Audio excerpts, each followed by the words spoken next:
Hər vaxtınız xeyir olsun. Bugünkü mövzumuz niyə uşaqlara çay verməməliyik? Biz hamımız millət olaraq çox çay içən millətik. Ona görə də fikirləşirik ki, çay uşaqlara da xeyirdir. Amma bu əslində belə deyil. 3 yaşına qədər uşaqlara çay vermək olmaz. Gəlin bu məsələyə daha geniş aydınlıq gətirək. Çayın tərkibində tanin vardır. Bu maddə orqanizmə daxil olan qidalardan dəmirin orqanizmə sovrulmasına mane olur və bu da uşaqlarda anemiya yaradır. Bədəndə qanın normal olması ilk 3 ildə uşaqlar üçün çox vacibdir, onların inkişafı üçün çox önəmlidir. Anemiya isə uşaqların inkişaf ləngiməsinə səbəb ola bilər. Sinir sisteminə mənfi təsir göstərir. Necə? Çayın tərkibində kofein vardır və kofein uşaqlarda oyanıqlıq yaradır, yuxu pozğunluğu yaradır, həddən artıq hiperaktivlik yaradır. Bəzən uşaqlar gecə yatırlar, gecələr tez-tez oyanırlar. Bunların hamısına çay səbəb ola bilər. Mədə-bağırsaq sisteminə mənfi təsir göstərir. Necə?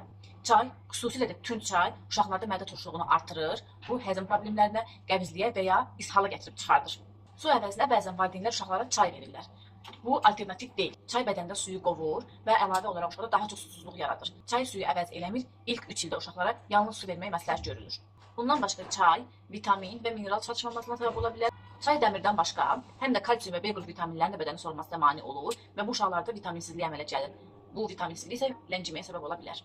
Bonus olaraq sizə şirin çay haqqında danışmaq istəyirəm. Şirin çay Azərbaycanda çox yayılmış, uşaqlara hər gün demək olar ki, verilən mayedir, su əvəzinə veririk, amma bu heç də doğru deyil. Şirin çayın uşaqlarda yaratdığı problemlərə gəlin baxaq. Şəkərli çay dişlərin çürüməsinə səbəb ola bilər. Bundan başqa, şəkərli çay qanda şəkəri sürətlə qaldırdığı üçün uşaqlarda əsəbililik, hiperaktivlik, həddən artıq oyanıqlıq və ya həddən artıq süstlük əmələ gətirə bilər. Şəkərli çay piyələnmə və diabetə də səbəb ola bilər. Bundan başqa şəkərli çay uşaqların dad dişlərini pozur, şəkərli öyrəşləri üçün digər qidaları normal mənimsəmirlər və ən əsası şəkərli çay immuniteti zəiflədir.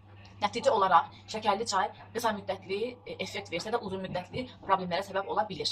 Uşaqları təbii içkilərə öyrəşdirin, bu onların sağlamlığı üçün daha vacib. Uşaqların orqanizmi böyüklərdən çox fərqlidir. Buna görə də uşaqları normal, təbii qidalarla qidalandırmalısınız və bol ana südü və su verməlisiniz. Bəs sən bu haqda nə düşünürsən? Videom xoşuna gəldisə bəyənməyi və faydalı hesab etdinsə digər valideynlərə göndərməyi unutma.